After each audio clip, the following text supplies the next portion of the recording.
themselves the elite. Better than you, and you know it. If not us, who? And if not now, when? We don't care about race or gender or sex or religion. If you're an elite athlete, we want you. They want an alternative. They want something different to watch. Change the world.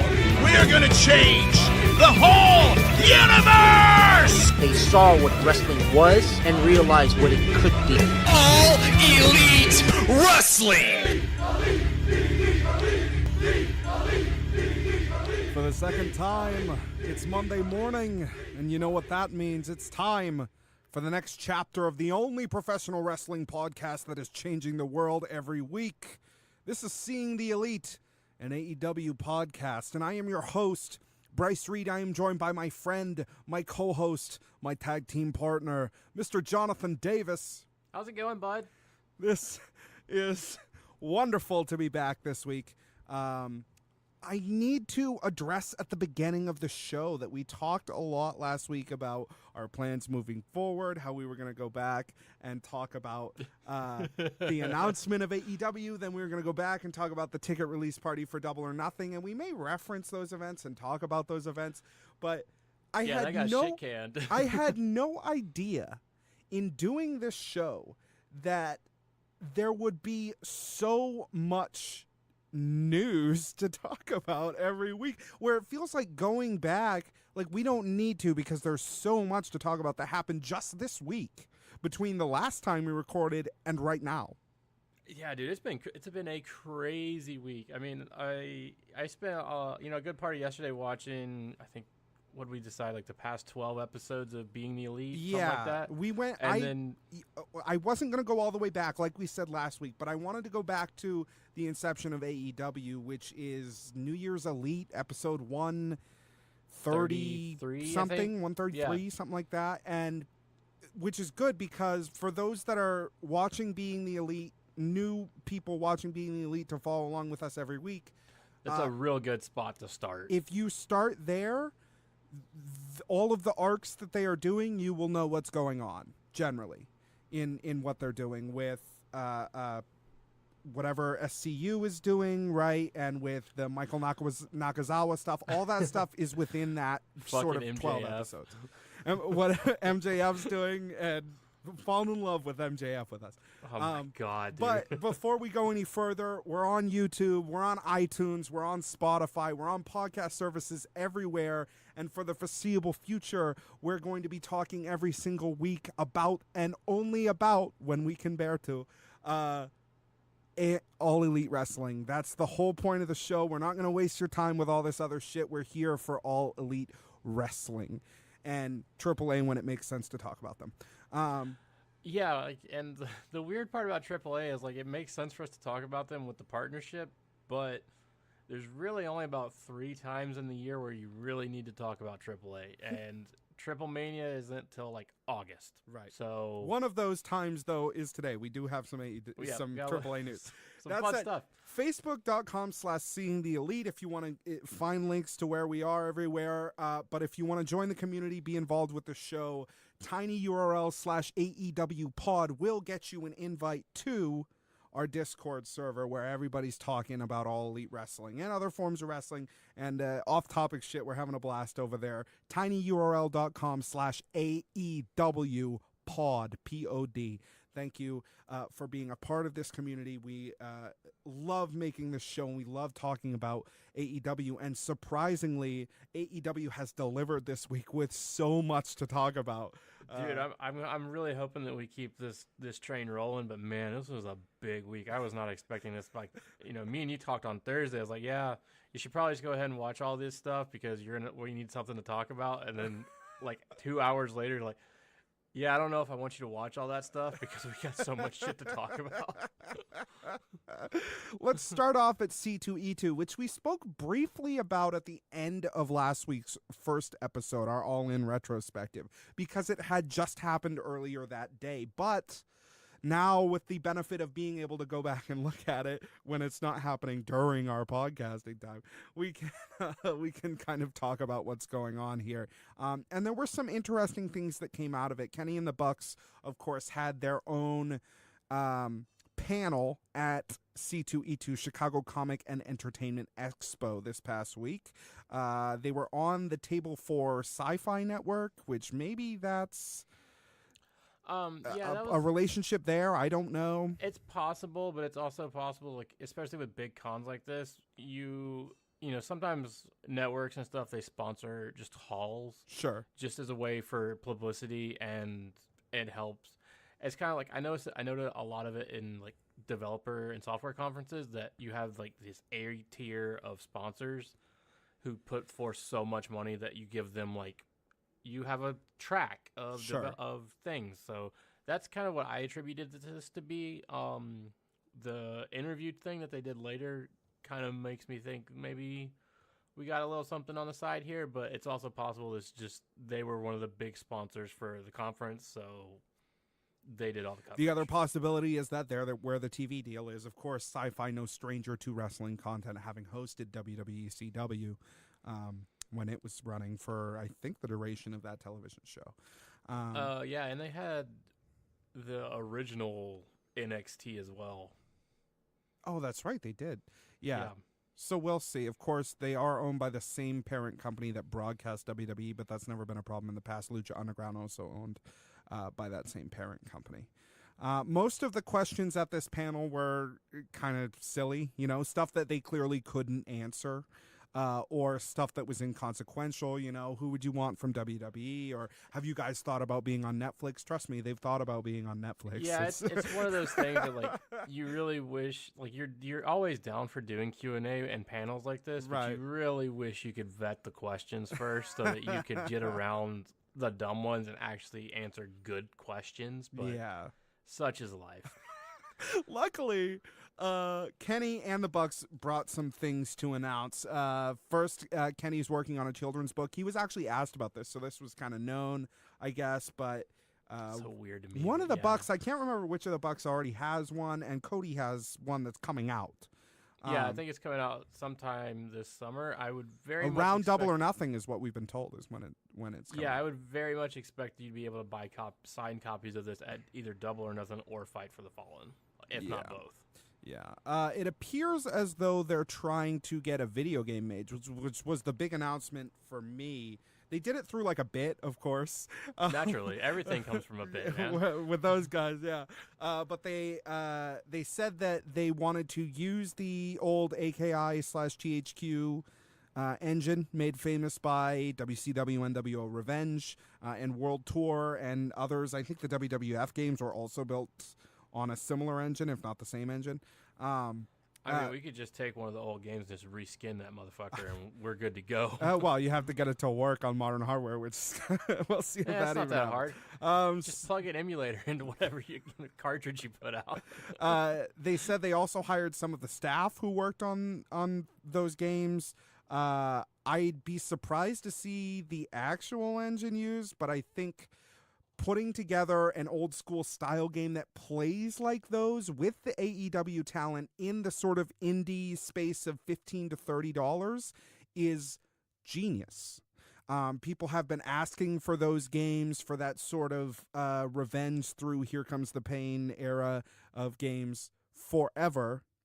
To do that at a decent indie price with the AEW talent, I think would turn a lot of heads and would be a big thing. And it's the kind of move that people like this is the reason you hire Kenny and the Bucks and Cody to run your company, because they can make smart decisions that young people like, as opposed to just sort of shipping it off to Take-Two Interactive to make whatever game they're going to make. Garbage You know what I mean? game. And like, one of the things that it is talked about, especially in the road to Double or Nothing, that we learned is, like, the Khan family has put a lot of like infrastructure on this company. They've hired some really smart people. Yeah, like they have money people that are running. They're not running it all by themselves. Like there's a network of people behind them that some we've seen and some we will never see. I think personally it's hilarious to me that Christopher Daniels is the head of talent relations. That's just You have to wonder how many of these titles are somewhat vanity titles. I mean, maybe all of them. they're all fucking they made all of themselves executive vice presidents. Go fuck yourself. But that's exciting, man. The idea of playing, WCW NWO Revenge was my first introduction to pro wrestling as a concept. My dad didn't watch it, and we found it kind of lying around. It was definitely one of those games that you could get like super cheap at the GameStop equivalent of the time. Right, on N64, and I Yeah. played that thing to death, man. And so the idea of having a game that plays like those games, even though I know if I went back and played those games, I would probably be like, this game plays like shit. A game that reminds you of that game but plays the way modern games play would be great. I think I would love to see that, especially with AEW talent in there. Joey Ryan in there. And the Bucks and all them, right? What made me really was a little bit confusing is why didn't they? It's like Fire Pro Wrestling. That's a really solid game. Sure. I was just curious why they didn't just talk to those guys and start a spin-off port because the engine's already there. All they got to do is skin it. Sure, I think there's more money to be made in the long run. Without a doubt, there's always more money to be made when you make your own. But right. I think that's the idea behind it. Because New Japan Pro Wrestling also already licensed their people out to that game, so maybe there's also an issue there with... Possible, yeah. And then also on top of that, it's New Japan Pro Wrestling World, which means they're already all in that game. From user-created content. Oh, yeah, okay. I was about to say, I don't know about that. Like every wrestler who ever existed is in that game with multiple different costumes and shit like that. It's solid. Just like all the WWE games, you can play the Young Bucks in that game too. Sure. Kenny was asked about American distribution for his Canadian exclusive Omega Man, A Wrestling Love Story, which I watched last night. Jonathan, have you seen this film? I have not. I completely forgot about it. I would like to watch it, so I'm probably going to I put it up in do Discord. some sneaking. It is awesome. It's an awesome documentary. The only thing I would hold against it is that there's maybe 7 people interviewed in the whole film, and they just kind of keep going back to the same people, which I get, especially for a budget, right? You sit down and you only do a few interviews, and it's great. Yeah, even I kind of expected that, to be honest with you, because even though Kenny is he's very famous to us and he's very famous in Japan, but to the Western audience, he's still kind of an unknown thing. Sure. So I could see them not really putting a lot of a big budget together for that. It follows his career from the beginning of his career to All In. It sort of ends at All In, which is a lot That's to a good talk spot, about. but right before he lost his title. It kind of follows it through the eyes of his relationship to Kota Ibushi. And a lot of the footage they use, I thought it was a great wrestling documentary. And the biggest thing for me, it was like an epiphany moment, because we've been doing this show, talking about doing this show for much longer than we've been doing this show, and I hadn't seen the sort of after stuff they did it All In, which maybe we should have talked about last week, but I didn't remember it even happened, that they did sort of do an address in the ring. And the thing for me is, at the end of the documentary, not to spoil it for anyone, at the end of the documentary, Kenny says, for so long, and he's right in saying this, for so long you had to be a WWE Hall of Famer to have been considered a success in this business. It's true, yeah. It's definitely true. And if all, and this is me speaking personally, if all we're doing here with All Elite Wrestling is creating a way that one man doesn't decide whether or not you were successful in this business, and your relationship to one man doesn't decide that, then it will have been worth it at any time. Because as we know, the WWE Hall of Fame is complete horseshit. It's just Vince McMahon deciding who goes in kind of arbitrarily based on who he likes that year, right? a lot of notable people who absolutely should be in the Hall of Fame that have been excluded from this because at some point they did something that Vince didn't like. And it's not a real Hall of Fame either. It's a collection of plaques in an elevator in Stamford, Connecticut. Like, that's the Yeah, WWE that's Hall kinda- of Fame. I mean, you could really kind of say that about any Hall of Fame that isn't, Sure. baseball, football, Rock and roll. rock and roll. Oh. Because, like, I mean, there's a Hall of Fame for Magic the Gathering. I mean, it's Sure. a real niche market, but there are guys. The game's been around for 30 years now. So there are people who like really did help and shape that game, and they have a Hall of Fame. They have it's very very strict on getting into the Hall of Fame. It's not like, oh, you pissed Vince off. Like, you have to have been a pro for 10 years. Yeah, there's like no fucking criteria for the WWE Hall of Fame, No. which I get because It's wrestling Vince. is not real, right? But Well, that and it's whatever Vince's whimsy of the year is. sure, and that's the thing that struck me the most about the documentary. There are several pretty striking emotional moments, but I was really just sitting there thinking, like, man, yeah, that's really fucked up that for so long your relationship with one man could dictate whether or not you were successful in this business, no matter how good you were. Right? I mean, it's crazy. You kind of got to think of it like this: there is a real world scenario where Ric Flair is not in the Hall of Fame, sure. where Ricky Steamboat's not in the Hall of Fame, where the NWO is not in the Hall of Fame. All of those guys, there's a very real scenario where those guys aren't in it because if you really sit down and think about it, they pissed Vince off. Even with AEW, you're only filling that out to two, Yeah. two organizations will dictate whether or not you're a success, right? In this, at least seen as a success in this country, because you could have been a big success in Japan or whatever, right? I mean, if you really sit back and think about it, I mean, with exception to like us, I mean, if you were to walk up to like a regular wrestling fan and ask them who Santo is, 95% of them are going to say, I don't know who the fuck you're talking about. Right. Despite, I mean, he is in the WWE Hall of Fame. But Yeah. But like, literal legend Right. of the industry, and people are like, I don't know who that is. Fascinating. Don't get me on a tangent here about Santo. Kenny kind of stumbled through this when asked if there was going to be American distribution for it, but at the end, he did say that he has something cool in mind regarding American distribution. So we'll see where that goes. Naturally, it'll be something. If Kenny says it's going to be something cool, it's definitely going to be something very interesting. And it's going to be something cool, but I hope it doesn't take too long because you can already watch it on the internet. Oh, like he gives a fuck, but no, they'll do something interesting about it. I mean, it's not like you're going to have something like, oh yeah, HBO's going to run this. Like, no, come on. It's probably going to be like, oh yeah, we got tickets to Double or Nothing. Here's a free file. Oh yeah, that would be cool. Man, yeah, I think it's a great documentary, and if you can find it, Or wherever rips they're are sold, gonna or fucking air it at StarCast. yeah, I wouldn't be surprised if they aired it at Starcast. That would be There cool. you go. There's your American distribution. Even though, as we heard this week, Starcast not officially affiliated with AEW. that but- that was very interesting to me. I did not expect that at all. Yeah. I really thought that this was all. yeah, no, it's all know, Conrad's show, man. Apparently.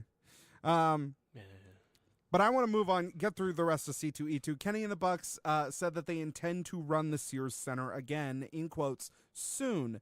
The Sears Center, of course, in Chicago, home of the original All In. Internet rumor has kicked up that this might be slated for the 31st of August, 2019, almost 1 year to the day after the original All In.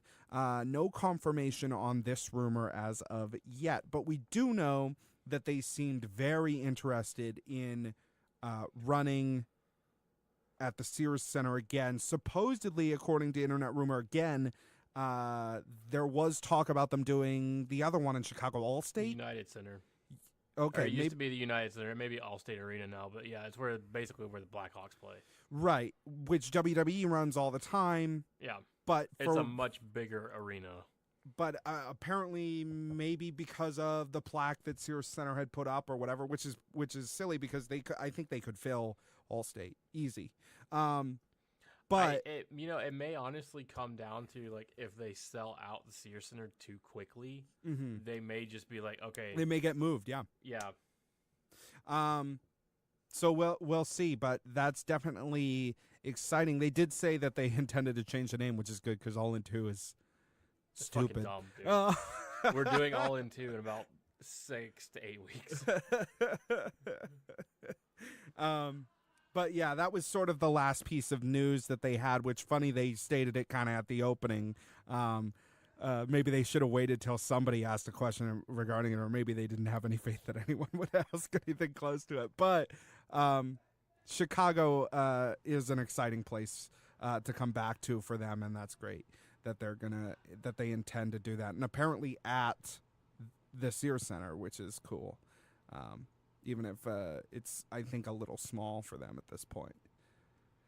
I mean, you say that, but the arena that we're doing Fight for the Fallen at is half the size. Yeah, we'll see how fast those tickets go. That's going to be fucking a minute sellout. It's going to be dumb.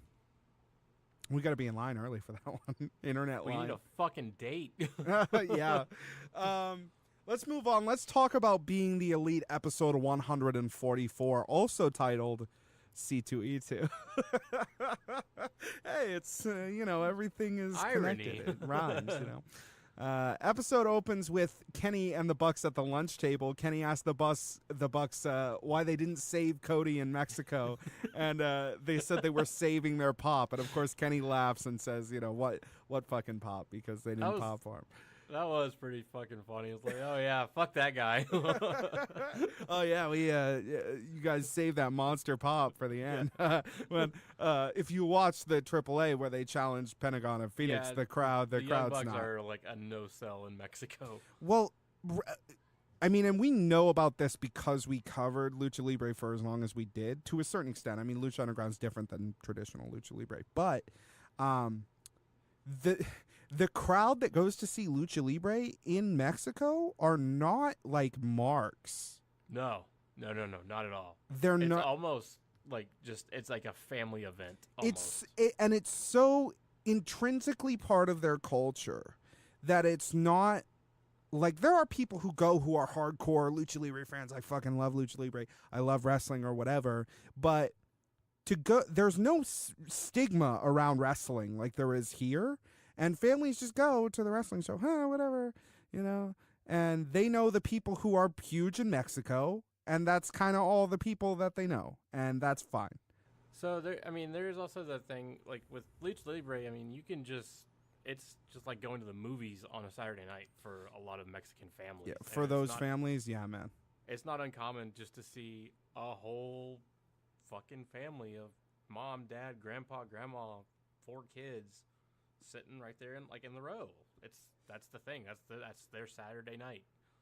That's why you can have someone like the Young Bucks enter, who are these huge stars all over the world, but to that specific crowd, they're not even really there because they like wrestling necessarily. No. They're there because it's just the wrestling show's going on. Let's go to the show and especially when you see the AAA posters and you see the ticket prices for this shit, and it's like $5. Yeah, and they know, of course, the people who are in their TV commercials, right, and who are plastered all over the place and stuff like they know those guys, sure. Yeah, and I mean that's kind of the big thing with that's why Psycho Clown is so fucking popular in Mexico is because he's in commercials all over the place. Sure. Even though we can't stand him.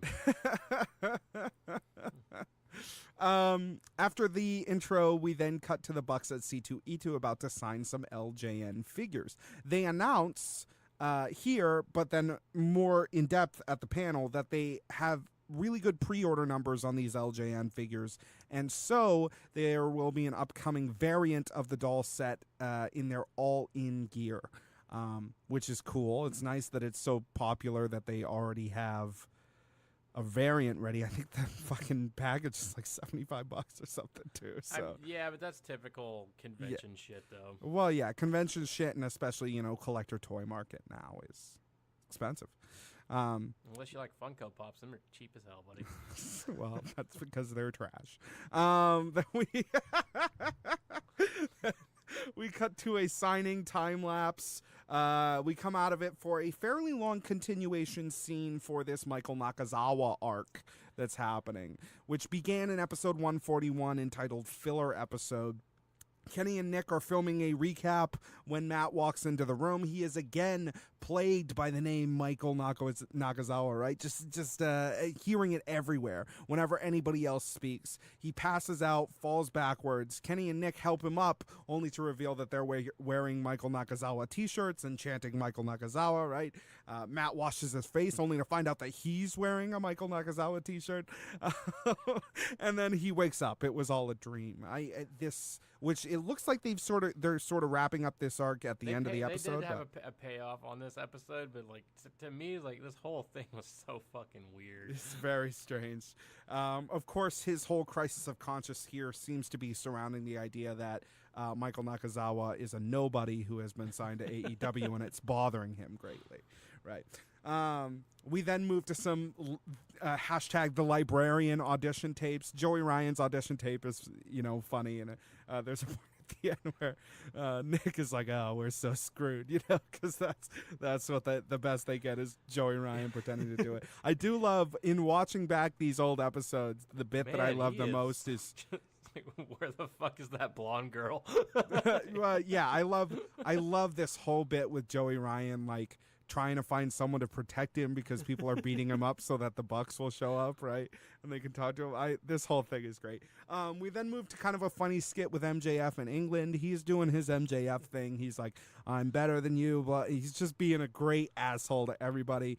And then, one of the guys is like, hey, Cody is here. He's like, what? And he runs out of the room immediately. You know what I mean? And then it was all a trick on him. I was not expecting all this because, like, when we started watching it, that was right when they really started introducing him onto being the Elite.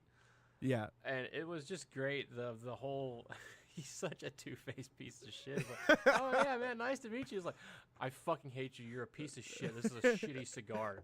Why would you give me this drivel? I don't really understand what happens. So this next scene, Cody reveals that he has a monogrammed Nightmare Family jacket for MJF. And then there's sort of a cutaway, and it comes back, and he throws it on the ground, and he's crying while he's looking at a picture of Pharaoh. I don't remember there being any sort of incident between MJF and Pharaoh, but yeah. So either the episode before this or a couple back, MJF was at Cody's house, and they cooked the steaks for him, and then he gave them to the dog and was just fucking with the dog. So Cody must have seen it, I guess, is what we're supposed to assume. Something like that, or he trusts Pharaoh more than Brandy. I don't know. We then cut to Matt Jackson's hotel room. Kenny and Nick are pitching this CEO thing to Matt. He refuses on the grounds that video games are for children. I am not a child. I am a father. I have children. I love this character for Matt, by the way. Statement I've ever heard in a fucked up wrestling kayfabe TV show. Like, no, I don't play video games. Fuck that bullshit. The guy you were talking to is one of the biggest video game nerds I have ever seen in my life. Well, and I just love that the idea is that he doesn't want anyone like it's clear because of his wording here that the reason he doesn't play video games is he doesn't want anyone to think less of him for doing so, right? I think when the people that he hangs out with are all like big video game giant nerds. Yeah, I think it's one of the things that's always been funny about the Bucks is they have that baby face where they look so much younger than they are. Sure. Because, I mean, you look at the Bucks, random guys like, oh, those guys are in their 20s, right? Like, sure. No, they're mid-30s, mid-late 30s. And I'm like, really? So I think it has something to do with that. Is like he doesn't want people thinking he's a kid. Right. He's like, I'm a father. I'm usually in bed by 9 p.m. He's like, I'm going to make love to my wife, right? There's this great shot of her just like shaking her head. I thought it was a great scene. We then cut to Jabali, who is a professional gamer of fighting game repute. I believe he is one of the founders of the CEO conference. Yes, he's the promoter of CEO. Yeah. He is playing New Japan Pro Wrestling World and watching Being the Elite episode 141, where this Michael Nakazawa thing comes from, entitled Filler Episode, where Michael Nakazawa refers to him as Mr. Cripple and says that he beat it, he would have beaten him if not for blah, blah, blah, blah, right? He pauses everything and then calls Matt Jackson on the phone. He tries to convince Matt to join Kenny, Cody, and Nick in this CEO sort of cross-promotion thing that they're doing. Matt initially refuses, but his interest is piqued when he finds out that Bailey is willing to face Michael Nakazawa in a hardcore match. But much to Matt's disappointment, Jabali is not willing to kill Michael Nakazawa. Yeah.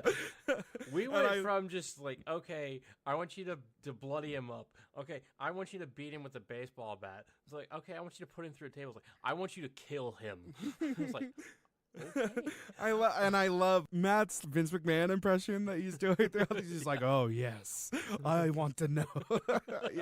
Very, very good. I'm still not 100% sure if this event, it could be actual pro wrestling, which it sounds like, according to that episode 141, that's what it is. So what it is, if this is what I'm remembering correctly, and it's sort of like what they do at Dragon Con every year, is like, it's a full, a gaming, CEO is a gaming convention. It's where you go, it's like specifically fighting games where they have just large scale tournaments. It's one of the big tournaments, yeah. Yeah, big tentpole events of the year. But they also have, panels and things like that. And one of the panel events that they have is a small wrestling show. It's very much a homegrown, very indie, with local talent and everything wrestling show. Like, we do the one at Dragon Con every year. It's one of the biggest things. It's like one of the things that opens up Dragon Con for real, is like Friday night wrestling show. So it's sort of like this, but so you may have some Fire Pro Wrestling, but you're probably going to have an actual wrestling match during one of the side events that may or may not be on Being the Elite, because I don't think there's going to be any other way to view it. Besides going to the event. Right. It's a giant fighting game tournament like this, but they don't have like a stream pass or anything like that. They don't do it. So the tournaments are streamed. Okay. All of the tournaments will be streamed. It's on Twitch. It's everything, so you'll be able to watch all of that. But that's like, it's kind of like main stage content and side stage content. Your side stage content is very typically never filmed at all, because it's not the sole focus of the event. Either way, I think a good example would be PAX right now, like where they showed the Borderlands stuff because that's really big news. They're not showing the D&D game on the floor. Right. Now, I think I had assumed that they were going, because New Japan Pro Wrestling World is the first thing you see in this scene, and because it made a lot more sense to me for that to be the case, right? If you're going to try to engage the people who would be at CEO, that seems like that would be the smarter thing to me. Have the wrestlers play New Japan Wrestling World against pro gamers, right? Yeah, you're right. That's kind of the thing. But the big connection to this is truly Kenny. Sure, because I'm sure Kenny has gone to this event many times. I've watched. There's been on stream, on the main stage stream, where they've had Kenny. Didn't he play Street Fighter or something? Yeah, versus Xavier Woods on the main stage of everything, and that was the initial, like the first match of their rivalry, was they got together at CEO and had a Street Fighter match. It was funny as hell, dude. They're both sitting there in like chairs like mine with these gigantic fight sticks in their lap. Either way, I am in love with this idea. Yeah, dude, it's great. I mean, the better partnerships like this are. This is the marketing kind of stuff that you need to do. You need to expand off of just the typical pro wrestling guy. Well, and it's the type of shit that Vince McMahon and the WWE wouldn't do. No. They just wouldn't think to do it because they're not tapped in the way that these guys are. And that's what I think is going to set this company apart. That if they remain unafraid to do stuff like this and the Culture City thing, I know you wanted to talk about the Culture City thing. Yeah. I think they're going to have a great future as long as they keep themselves open to doing things like this. That's the problem with the size of WWE right now, with their corporate culture. They're like ants, man. It takes them so long to get anything done. Yeah, I mean, and that's just kind of like it really, like, and not even just like, Culture Club and CEO, Culture City, sorry, and CEO, but it's like also like going to C2E2 and having actual meaningful panels at C2E2. That's something that WWE won't do. They send talent to do signings, but it doesn't mean anything. Sure, man. Yeah, they have this whole culture of, especially the type of pro wrestling they do, where like Lucha Underground, like we did forever. They're bringing in sort of Mortal Kombat influences. They're bringing in all these different things that are going to be present in this product. You have this whole market of people who, if you like watching fighting games, you can come over to wrestling pretty fucking easy. And also, it's like a lot of video gamers watch wrestling. Yeah. Especially fighting video games. I mean, my favorite streamer on Twitch is Grand Pooh Bear. Mm-hmm. He almost always has on a wrestling shirt, typically Bullet Club or Young Bucks. Right. And a couple weeks ago, he played on Friday night. He did a late stream with fucking Adam Cole while they played Apex Legends, and it was one of the funniest things I've ever seen because Adam Cole's screen name is goddamn amazing. But yeah, it's just, that's part of the thing. I mean, there's a lot of guys that are in the video game community and the wrestling community that overlap very heavily because it's the same shit. Well, and you bring this whole world together because we're going to come to a point where between AEW and WWE, it's going to be us and them. Unfortunately, that's how it's going to be, right? So the bigger you can make us, the better we're going to be in the long run, right? And when you do these events, when you not humble yourself, but bring yourself to these events and you say, hey, we're a part of this too, then everybody becomes us, right? Yeah. You know what I mean? And I really think there's a lot to share between these two communities. I mean, you and I, both huge fans of this product, or the product that we've seen so far at least, and both gamers, both big definitely. gamers. So I think it's a great idea. Either way, taking place June 29th, Daytona Beach, Florida. If you live around the area, just I guess you can try to get a ticket to go. Some checking into this because that does sell out. But yeah, it's pretty. I know they do a similar event called DreamHack, and it's kind of like a little bit of a traveling thing. But it's come through Atlanta a couple times, and it's like $10 to go for the day. Obviously, it's much more if you want to play the games and shit. But if you just want to go hang out and see what it's about, it's like $10-15. Go for it.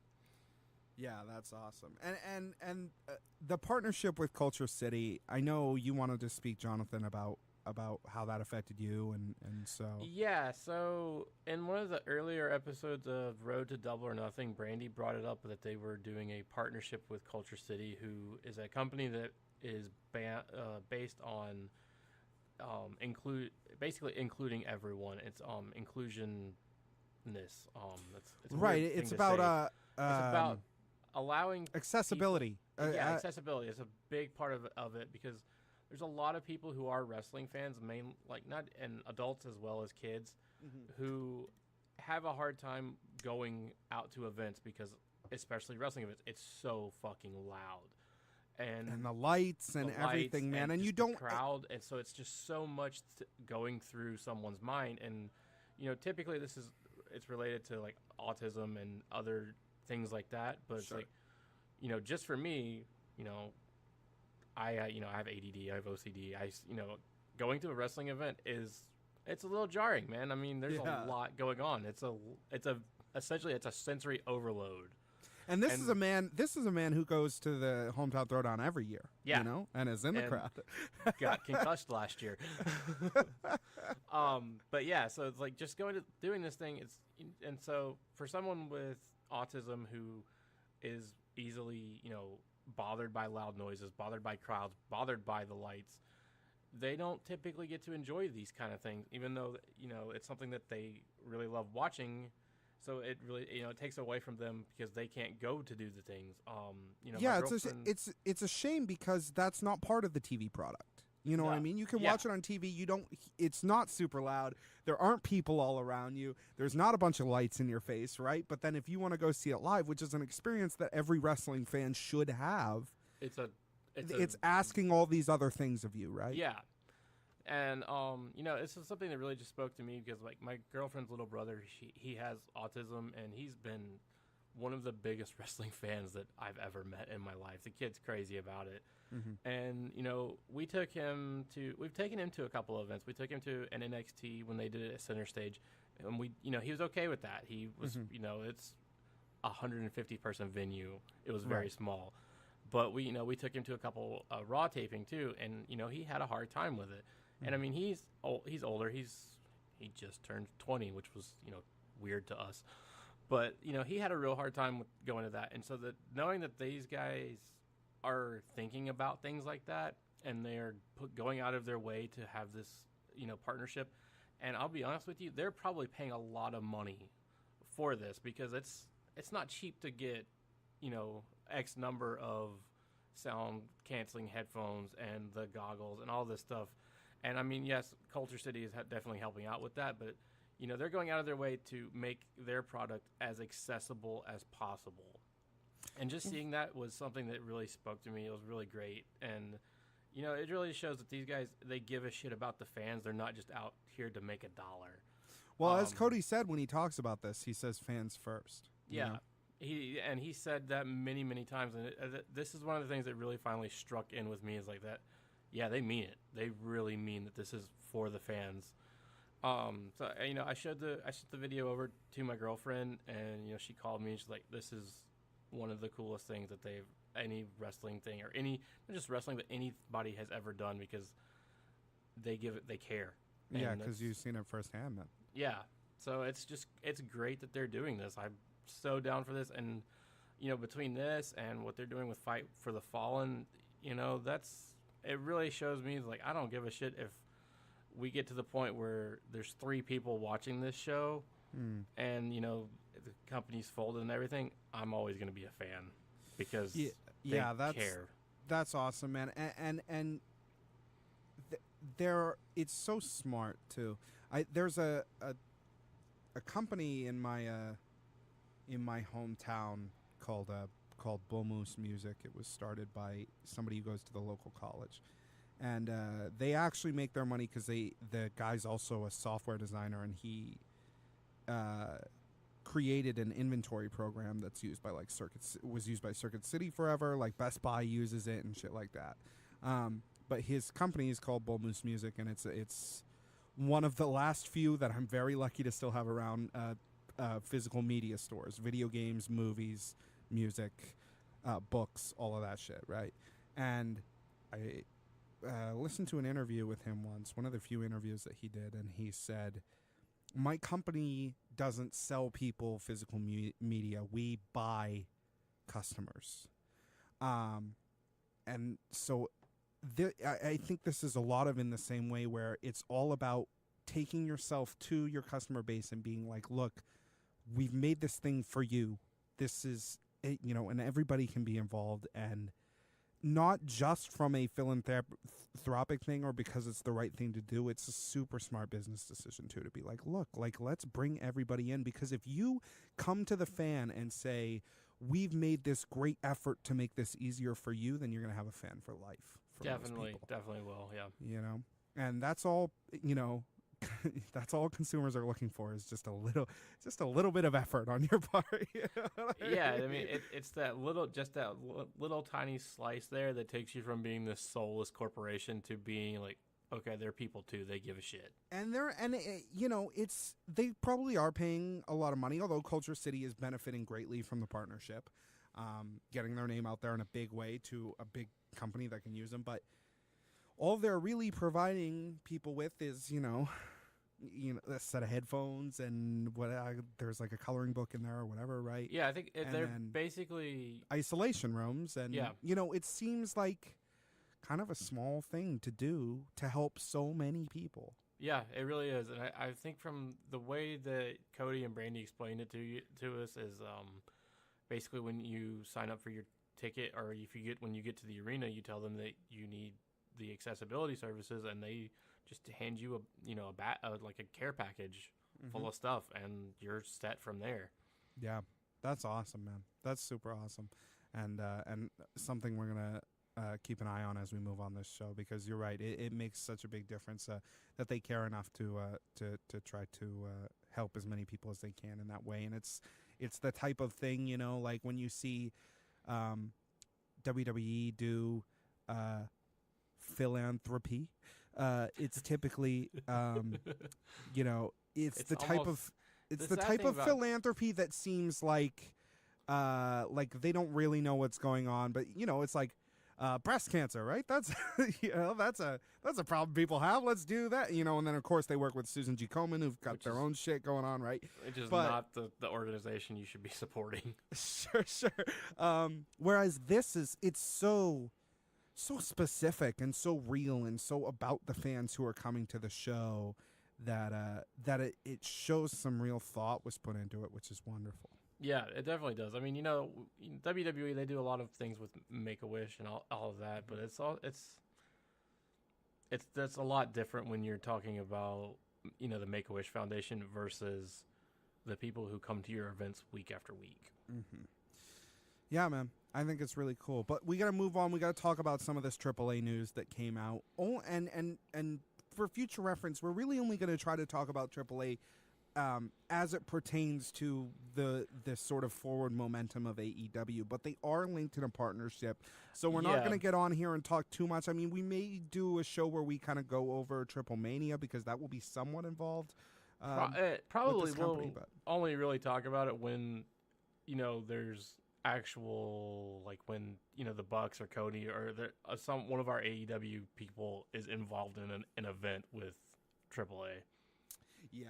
Yeah, Pentagon, of course, and Phoenix also being. We'll have to. Those will be our slight exceptions, because we can't talk about them every single week. Even though you and I, sure, we're down for that. We did that for 3 years. We did it for years.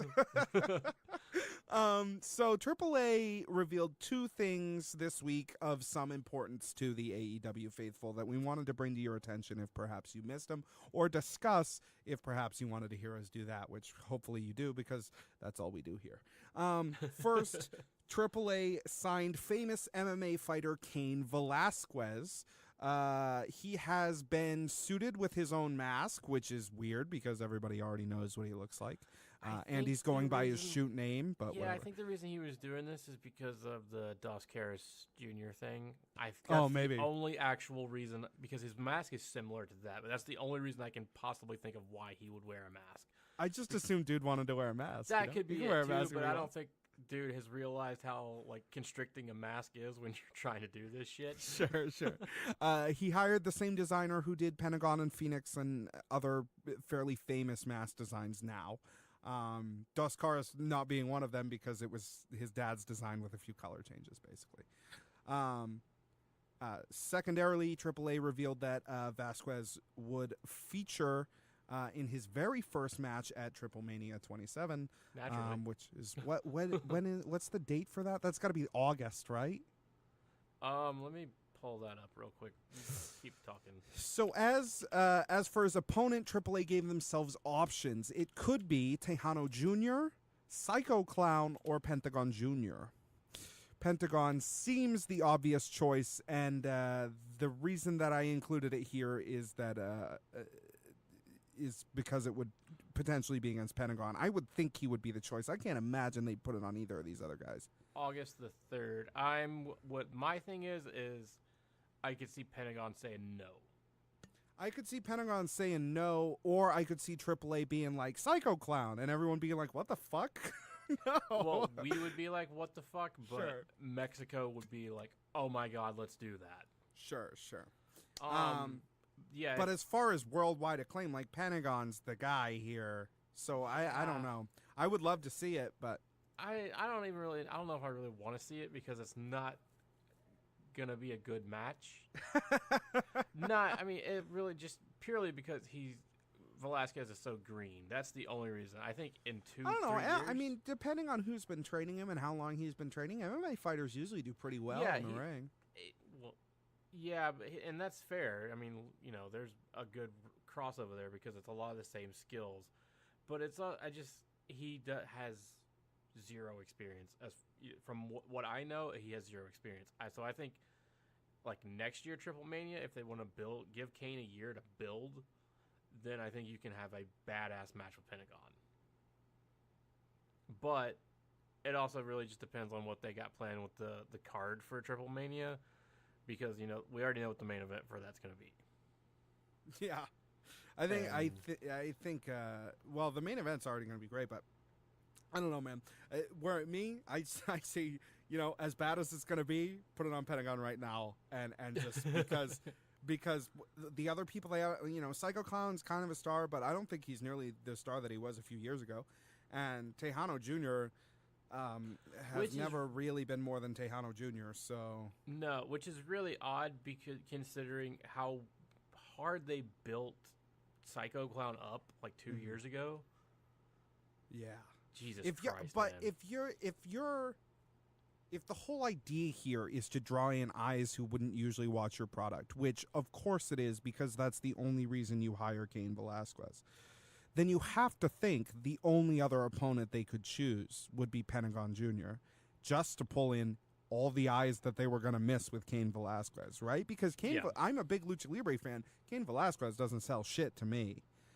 He sells to me, and the way that they can sell him is he's the guy who beat Brock. Sure. Yeah. And not just beat Brock, he embarrassed Brock.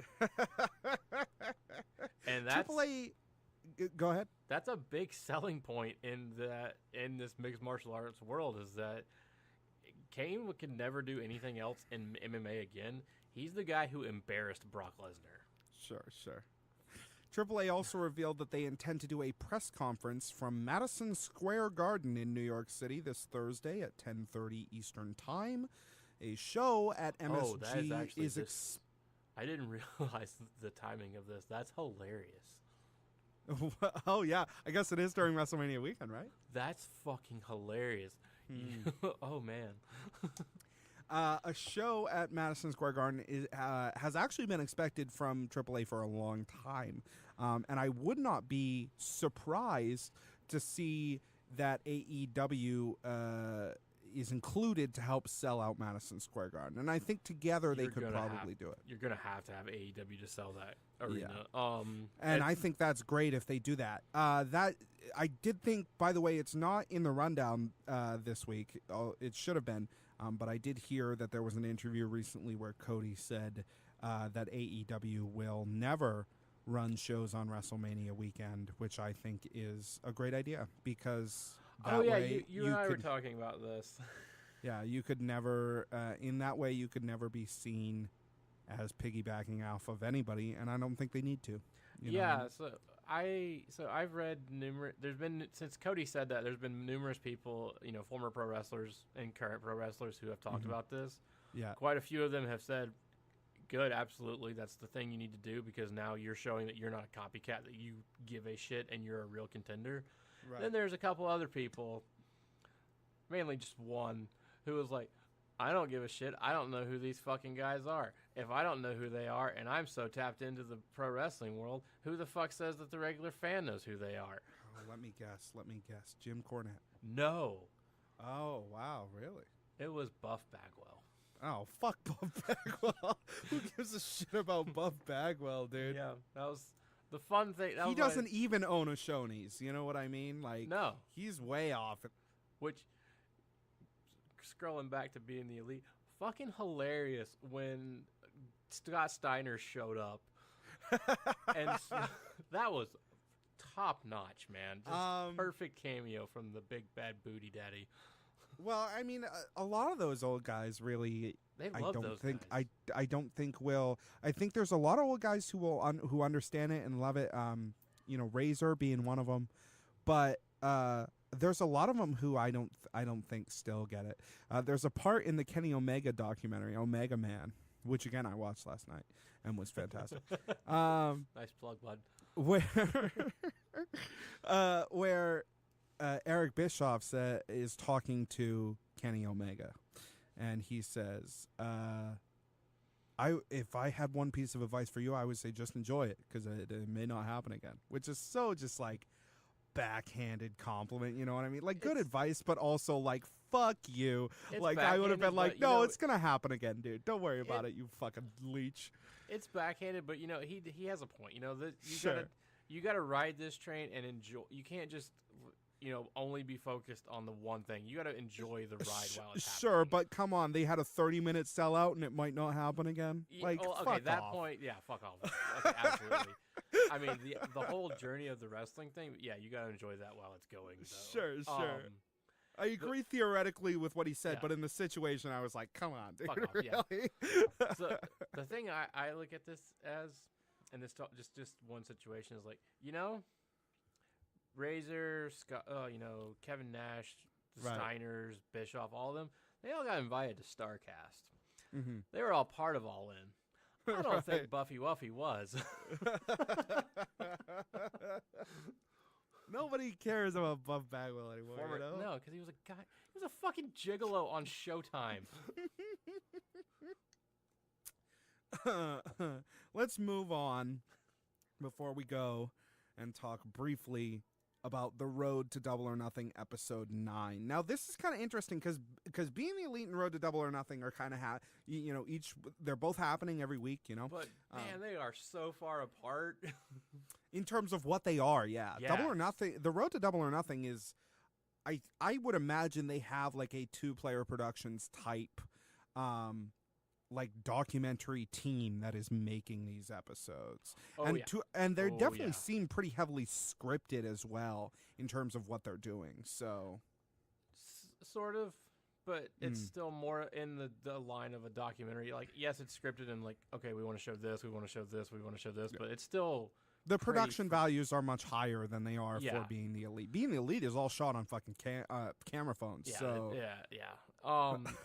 I would say what really kind of struck in my mind is, the NFL used to have like a series every season where they followed one team, and it was kind of like this kind of documentary. I mean, the Bruins have a similar thing. It's called Behind the Bee. This is what that kind of production style, that kind of production quality is really what strikes me of the Road to Double or Nothing. It's on a smaller scale. Yeah, what it reminds me of is Double Fine does this all the time. Yeah. Double Fine Games. They do these sort of episodic documentaries that talk about the development of their games. And being in with the Khan family who own an NFL team, a Premier League team, yeah, they Right. know the production teams that could to do all this shit. Yeah, they're definitely they're Yeah. with the right people to do this kind of thing, and I love that it's being uploaded to YouTube and not just saved somewhere or whatever. Cody opens the episode saying he doesn't want to talk about his knee. He doesn't want to talk about Mexico or his opponent for Double or Nothing, which he eventually circles back around to in his own way. This cuts to a meeting between AEW and the promoters of StarCast. Heads up, the rest of this episode is mostly about StarCast. Spelled Caesar's Palace wrong. Well, that's because I'm stupid. They reveal that StarCast will be housed at Caesar's Palace, famed home of WrestleMania 9. Caesar's actually isn't very close to the MGM Grand. It's actually maybe 7 or 8 hotels away from the MGM Grand, but it's Vegas, so it doesn't really matter. But it's also Memorial Day. So it's kind of an issue. It does. I do know if I were personally going out to Double or Nothing, I would get my hotel at Caesar's Palace. Yeah, and I not would the much MGM Grand, rather because stay I'm going to be at Caesar's Palace more than I'm going to be at the MGM and Grand. buying a lot more stupider stuff at Caesar's Palace. Right, which seems like that you wouldn't want to carry back. seems like the MGM Grand would not be happy about the fact that this other event. It's like, I mean, if you're going out to Double or Nothing and you're not going to StarCast, then you must be under some sort of time restraint or something Yeah, because ideally, I there's would probably think a lot of people. I mean, I wouldn't say a lot of people. There's probably a minority of people who are only going to Double or Nothing, like flying in Friday, flying out Sunday, early morning. Right. Yeah. I mean, if you're gonna go to Vegas for that, might as well in for a penny, in for a pound on that one, I would think. Yeah, definitely. But again, it doesn't really matter. It's Vegas. Like getting there, neither of them are on the monorail system, but getting down through those hotels not difficult. You are gonna have to walk through Bally's and Paris and Planet Hollywood to get there, but it's not a big deal. It is close enough, I would say, but it's not close. It's not maybe close enough where you want to carry all the shit that you just bought that you probably shouldn't bought. So it gives you plenty of time to really regret your purchases. Yeah, I would say get the hotel at Caesars. Oh yeah, man. Oh yeah. You don't need that regret time built in, man. Caesars has given them 75,000 square feet. The event will run Thursday through Sunday with more than 24 quote-unquote live shows. I do not know if this means live wrestling shows or if this refers specifically to any live appearance with a microphone. You know? Judging from some of the footage that they showed and what they've talked about, I think this is going to be live podcasts, live interviews, panels, as well as DDP's doing an event, that kind of thing. Sure, that sort of thing. If I had to bet, I would say the reason this is at Caesars Palace and not at the MGM Grand is that they could not afford 2 rooms to do this, because that much space for 4 or 5 days is stupid expensive on a holiday weekend. Yeah, super nuts, man. So that may be why it's in 2 different places, if I had to bet. I still think StarCast is a fucking stupid name for this event. It is, but it's... I don't understand why they've stuck with this name. It's fucking horrible. It says nothing about what the event is. Because if you say the name of your... Because it's Conrad. Sure, sure. But if someone's like, hey, why are you... far up Ric Flair's ass. Someone's like, you're going to Vegas, right? And you're like, yeah. And they're like, what for? You're like, StarCast. And they have to go, okay, what is that? Then your convention event kind of sucks. Like, do you not... I mean, right. It's not even just his head anymore. It's like, okay. Oh, so it's supposed to be like Starcade. Yes. That's dumb. Did you not know that? I mean, I guess I hadn't made the connection, Yeah, but it's not a podcast about Starcade. No, that's it's a fucking convention. That's the reason. It's because it's Starcade. Because that's the tie to Cody, because of Dusty, but that's also the tie because of fucking Conrad, because he is so enamored with all those guys. Yeah, he's a little close to the product, I would say. Arn Anderson's gonna do some kind of speaking event, which is cool. I was amazed that they announced that. They're doing a big event on Friday, which is a roast of somebody, but it's a redacted name. I don't even know why they bothered announcing it if they were just going to redact the name. That seems silly to me. No, it's to show the continuity between the first one. Oh, okay. Because they did the roast of, I think, Jim Cornette at the first one. So it's just that continuity thing. No, it was Bruce Pritchard. Yeah, that kind of thing. But they're doing a live Talk is Jericho on Sunday in case you want to sit in a room while Chris Jericho talks about MeUndies for 30 minutes. Dude, we can't both be shitting on the product. Dude, that's a lighthearted jab at Jericho because he puts too many fucking ads at the beginning of his show. Yeah, I don't dislike Jericho as a person. I just don't like how many ads are at the beginning of his show. It's a long fucking time full of ads at his show. Which, granted, if that's the only way he turns a profit on it, then whatever. But it's because it's Podcast One. That's the issue. It's the platform. Mm-hmm. All the shows on Podcast One have 15 minutes of ad in an hour show. Jesus Christ. Anyways, I know DDP. One of the reasons why this is a bigger space is because DDP was complaining about the size of the room that they were able to get for him in Chicago for him to do his. It did look kind of snug from the footage. So they're going to be doing that. They're going to have a bigger room for that, and that's always good. That's just a good thing. I'm sure they're going to have a massive signing hall. Yeah. We then cut from there to Kenny, who says that if Jericho can beat him at Double or Nothing, he will thank Jericho for all of the attention that he has brought to AEW. Dude, which is a great angle. The fucking voicemails from Jericho are top notch, man. Oh my god, the one they did. I don't want to go back and talk about this whole series. Watch this whole series if you hadn't, but the one where he's like, Chris Jericho, your friend, the dick. It was great. I've loved this whole thing with Chris Jericho. I think he's doing some great stuff, and I can't wait to see him in the company actually like doing angles, because I have a long-standing love-hate relationship with Jericho, but right now I love this character that he's doing. Only when he comes out not wearing a shirt. The final scene is where the tease is for this, and a lot of people have talked about this because for a number of reasons. But so Cody is on the phone with Denise, who is doing his ring gear. You wrote Corey. I did write Corey. You know, you can just not throw me under the fucking bus, all right, and just let me do the show. God damn it. She has sent him 2 jacket designs. One is in the style of Thanos. The other is in the style of Alucard from Castlevania. Both sort of agree that Alucard is probably the better choice due to its sort of more obscure nature rather than Thanos, which has kind of been done by everybody at this point. I think even a couple of wrestlers. Yeah, Alucard is definitely gonna.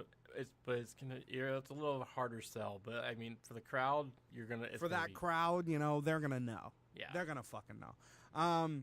They end the scene with Denise asking if they should quote unquote stay away from gold, and other people picked up from this what I picked up, which is nice. I thought it was kind of a strange line to end on if it meant nothing, you know. Otherwise, that would just hit the cutting room floor if it didn't mean anything, right? Innocuous details like that typically aren't used as closers, and then it would either not hit. It would hit the cutting room floor, or it wouldn't have been brought up in the conversation at all with how this is done. You have to assume that everything that they say here is important, which led me and many others to believe that this ties into Cody's opponent at Double or Nothing. For weeks on this Road to Double or Nothing show, they've been bleeping the name. There was a point where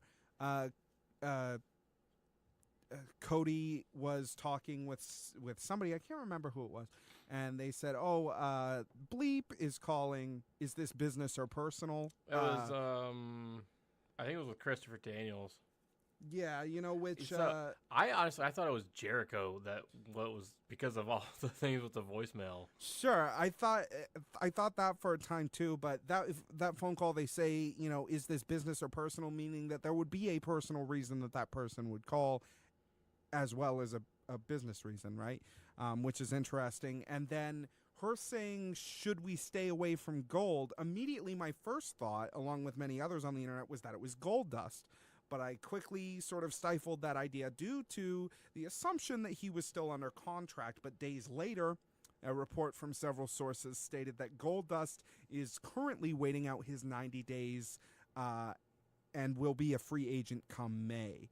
Goldust, of course, was quick to deny this. However, all due respect to him, I would like to remind people that this man has made a living over several decades lying. It's his job. He's an actor. He's a pro wrestler. Of course, you know, I'm not saying you can't take anything the guy says at face value, but if he has a legitimate business reason to lie to you, he has absolutely no problem doing that. That's what his fucking job is. So yeah, I mean, it's very similar to one of the other things you and I follow. It's like with the Boston's. It's like we all know Throwdown will be in December. If we go ask Gittleman, like, hey, what's Throwdown dates? There aren't any. He's going to tell us that every single time because he contractually can't say what they are. Right. It's in Goldust's best interests to keep his mouth shut. To either keep his mouth shut or come out and say this isn't true. Yes, absolutely. That's benefit for everybody. Benefit for WWE, benefit for Cody and AEW. Of course he would say that. So you can't. There are, and some people have been smart enough to recognize that, but you need to ask yourself, does this person have a legitimate business reason to not tell the truth in this situation where the person has made their livelihood not telling the entire truth? You Yeah. know what I mean? So they have no problem with it. It's Yeah. not a problem. It's like if you walked up to Josh Brolin and asked him, like, hey, does Thanos die at the end of Endgame? Right. He's going to say no. Or he's going to say, I won't comment on that. You Yeah. know what I mean? Yeah, but I mean, it's like if you just walked up to him on the street and he's like, he's gonna straight up like, I can't tell you that. Like, come on, kid, I can't tell you It's that ridiculous. unless the So kid's unless the kid's dying, and then maybe. So I don't know. Stay away from Gold line to me is so wink into the camera, open acknowledgement. You know what I mean? That it's either this is what they're doing, and they were hoping people wouldn't figure it out, and they just kind of went a little too open with the hint, or there's something else. But I don't know what else that could mean. Should we stay away from Gold? So my Unless thought, he's fighting Trump, that'd be cool. then they'd say stay away from orange, not gold. Right, So my thought with this is, I thought it had something to do with a belt. That's what I kind of went to. Sure, and you can pick that up from it. But But yeah, so my thing is, okay, say Goldust is the opponent. I think Sure. it'd be great. and I it think wouldn't be it'd cool as shit. Goldust, it would be Dustin That- Reynolds that- under a different thing. Yeah, that was my name. Is like, okay, they can't do Goldust because if they could do Goldust, they would do Goldust versus Stardust because But that those hint two- that hint still stands whether or not you can actually do Gold. You know what Yeah. I mean? Like, But I mean, just knowing those two guys, those half brothers, they would absolutely do Goldust versus Stardust on their own if they could, I terms. don't think they can. I don't think they can either. I think WWE owns the trademarks to both of those. Oh, The for same reason why Cody can't say his last name ever. The same reason why what is it? Jericho apparently can't have anyone on his podcast Yeah. now or whatever. Yeah. Or appear in anything WWE wise, which is funny because he's still in the like before show scroll or whatever. Maybe they pulled him out of that too. yeah, that might have changed in the past 7 days. Yeah, that's one thing. It's gonna be real interesting. It's one of those things that you watch this and like, man, I gotta wait 5 more days to find out what happens. You fucks. There's that. We still have a lot of match announcements that we need to happen. But yeah, if it's Cody versus Dustin, I think that those two guys, it's like Pentagon versus Phoenix. They can put on a fucking hell of a match because they know everything about the other person's style. And there's a lot of emotion there, right? I mean, those two Definitely. working together in a company that Cody's created, much like his father, rest in peace, So I think that'd be awesome if it can happen. I don't know that it can, but I think it'd be great if it did. It may not happen for Double or Nothing. It could very well happen for Fight for the Fallen. We got that. We got that women's match that they have with that 4-way with the women or 3-way with the women. Yeah, whatever it is. 3-way. And then we have Pentagon main and event. Phoenix versus the Young Bucks. And then Kenny versus Jericho, Yeah. which is they have announced that Kenny versus Jericho is the main event. That's great. It's gonna be a good match. It's gonna be. I mean, that's the shitty part about this whole thing is like they did that first match on the fucking boat. So Well, Jericho they had a match in New Japan too, though. did they? Yeah, I believe that they did. No, that was Naito. Maybe I'm wrong. I'm gonna look this up. I don't think Kenny wrestled Jericho. I think they only wrestled on the boat because that was the whole point of the thing on the at All In. I think they might have done it on the boat too, man.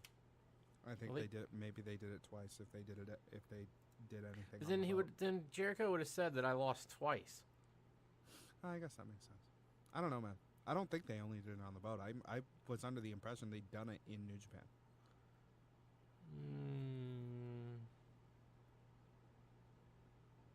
Yeah, they did it at. Okay, yeah, they did. They did at Wrestle Kingdom. They did that match. That was Jericho coming into. So maybe the boat doesn't count. Yeah, I'm gonna go with the boat doesn't count and good, fucking good, because that shouldn't count. if they're not going to make any sort of recording of it at all or anything. Yeah, even though they're doing it again. Man, what a huge week. Hopefully these weeks will stay this fall. I mean, we could go. Do people want us to go back and talk about old stuff? I don't think so, man. Like, no, let's just keep going from today forward, man. Keep going from today, man. And it's man, things are really shaping up. Things are awesome. They talk forever. The one thing I wanted to bring up that really stuck out to me from the ticket announcement party, not to go back, is that they did talk about how, and they've talked about it in other promotional materials too, about wanting to make tag team wrestling something that could be the main event, which I think is a great thing to focus in on because they know WWE won't do it, right? That can be their thing. Like WWE does tag team wrestling, but Vince fucking hates it. And so it's an afterthought every time. It's filler. He just treats it like filler because he doesn't like it. And me personally, because of that, because I've been brought up in that culture, I prefer singles matches. That's not saying I couldn't eventually be rewired to like tag team matches if they're done well, if they're treated like something that fucking matters. You know, I think the reason why we think that is just because of that formulaic pattern that every tag team match from WWE to ROH to Impact follow, because of that's how that it was always treated. Well, that, and it's treated like it doesn't matter. Yeah. From the first thing, you know, but it shouldn't be. It can be its own, especially within the narrative logic. You can really make it important. You can be like, well, the champion of whatever division you're in gets paid more money, so why wouldn't everyone be a singles competitor but also have a tag team to compete in this other division? Yeah, absolutely. You know what I mean? So I think it's no something you why, can treat as the same level, just a different type of wrestling. Yeah, I mean, there's no reason why, you know, Matt Jackson can't be, you know, Intercontinental Champion and Tag Team Champion. And I think they've got a great team assembled of professional wrestlers who can do that. SoCal Uncensored, the Bucks. Those guys are fucking nuts, man. Penta and Phoenix, LAX would be great in there if they get in there. The Best Friends, of course, are already signed. Like they've got a laundry list of great tag teams that they can use. And it's not just, you know, tag teams. It's also the women's division that they're building. And they do pay a lot of lip service to. You know, we didn't make women the main event. Women just are the main event, you know. But and just every time that WWE does it, like there are a lot of things that WWE does where they go, "Oh, look at us, we're so progressive. We've finally done this in 2019." You know what I mean? And it's really hard to take. Yeah, and then there's also the big thing that was going around that they're probably not going to do a second women's pay-per-view because Ronda won't be involved. And it's just like, okay. Oh man, I love that we do an AEW show. YouTube, iTunes, Spotify, podcast services everywhere, and at seeingtheelite.podbean.com. Thank you so much for listening to the show. Come and join us in our community, tinyurl.com/AEWpod. That's tinyurl.com/AEWpod to join our Discord server. Talk with us throughout the week about all the crazy shit that's happening in AEW. Yeah. Facebook.com/seeingtheelite is also a place that you can go to get links to everything. But mainly Discord. Get on Discord. I'm probably gonna open up a new sub channel in our Discord probably tomorrow. That is just gonna be for Q&A stuff. It's like if you guys have questions for us, we will answer them on the show. We'll, you know, I'll take a check every. It's already there. Okay, fuck off. I'll actually check more into this. But yeah, if you guys have questions that you want to ask us, keep in mind we do not know anything more than you know. Write in and we'll talk about them on the show for sure. That would be great. We can speculate as much as you guys want us to. Beyond that, thank you so much for joining us this week on Seeing the Elite. Next week, we're going to do much of the same thing. Hopefully, there's a bunch of news, and we'll be back with you. As always, thank you so much for listening to the show and change the world.